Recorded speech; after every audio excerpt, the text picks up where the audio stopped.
Tu penses que les pickpockets sont des criminels. Tu as raison. Mais ce que tu ne vois pas depuis le côté de la victime, c'est ce que ça coûte à celui qui prend.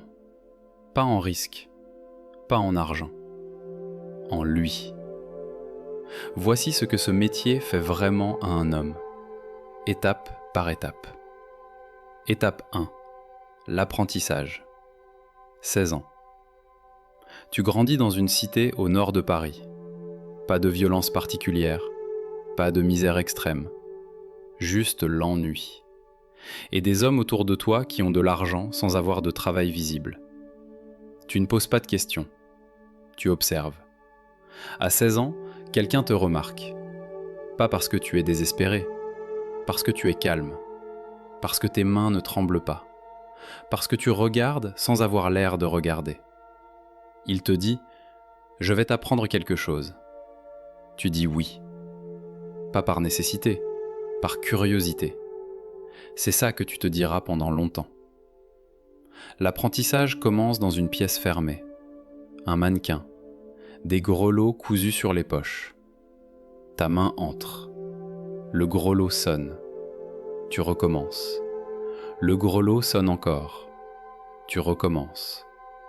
Des heures, des jours, jusqu'à ce que ta main entre et que le grelot ne sonne plus.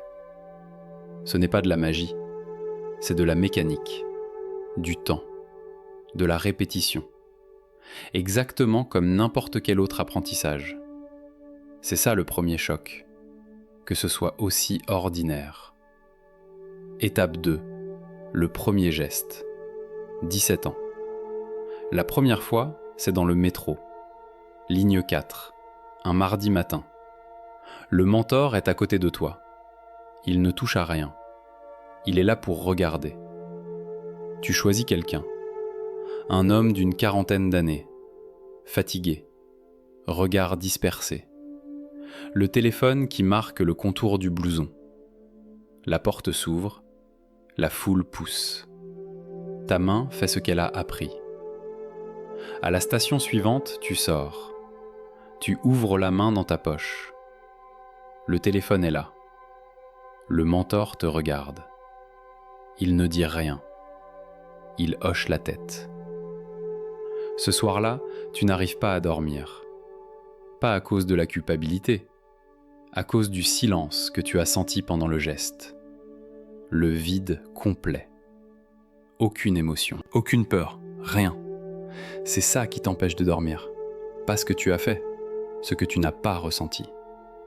Étape 3, le territoire. 18 à 22 ans. Paris a une géographie que les touristes ne voient pas. Le Louvre entre 10h et midi, Châtelet aux heures de pointe, La Défense le vendredi soir, Pigalle quand les groupes sortent des cabarets, Gare du Nord en permanence. Chaque endroit a ses flux, ses angles, ses vitesses, ses distractions naturelles. Tu apprends la ville comme ça.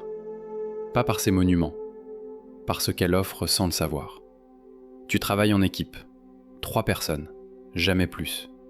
Celui qui distrait, celui qui prend, celui qui reçoit. 3 secondes, 0 contact apparent.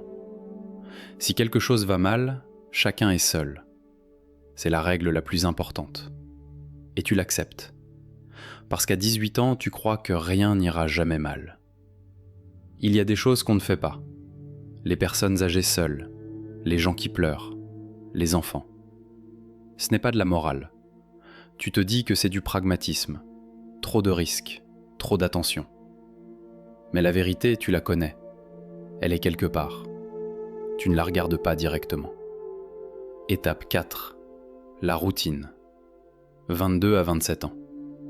Tu te lèves, tu prends un café, tu regardes par la fenêtre, puis tu vas travailler. Les gens imaginent quelque chose de dramatique, une tension au départ, une préparation rituelle, un état d'esprit particulier. C'est un matin comme les autres.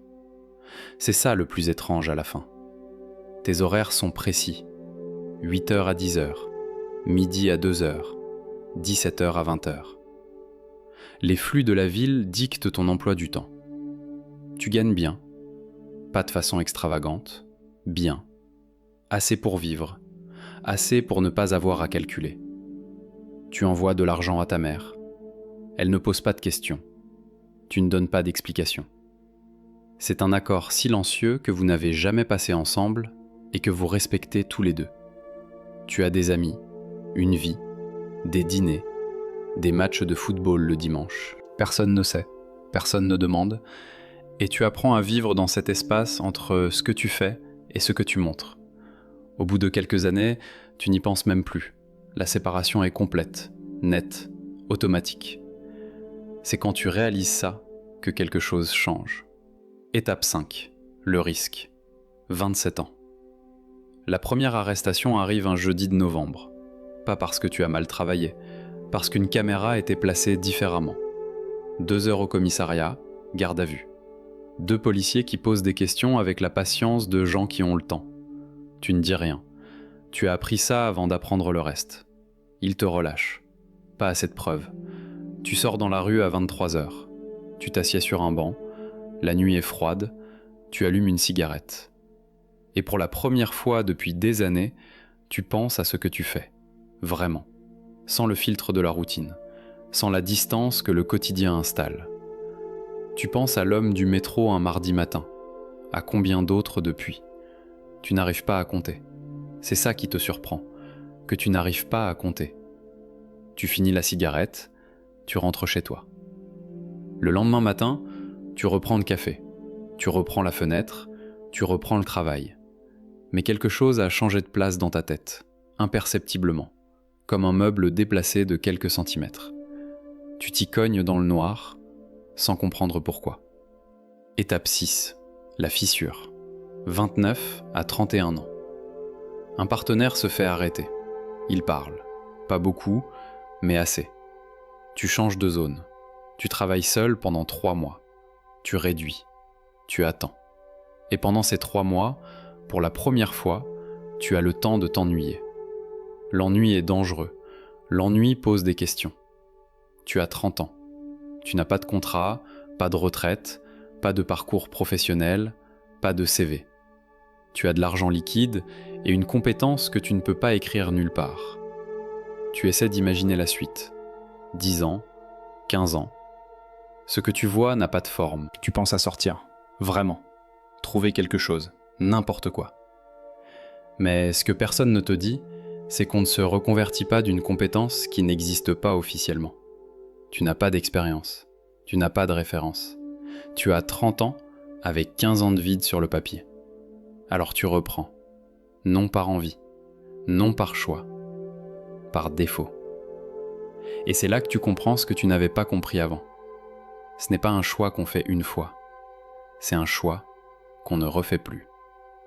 Étape 7. La question 35 ans. Tu es assis dans un café ordinaire, un mercredi après-midi. En face de toi, un homme te tend la main pour te rendre la monnaie. Et tu regardes sa main, ses doigts, la façon dont ils tiennent les pièces. Et tu réalises que tu regardes toujours les mains, celles de tout le monde, tout le temps.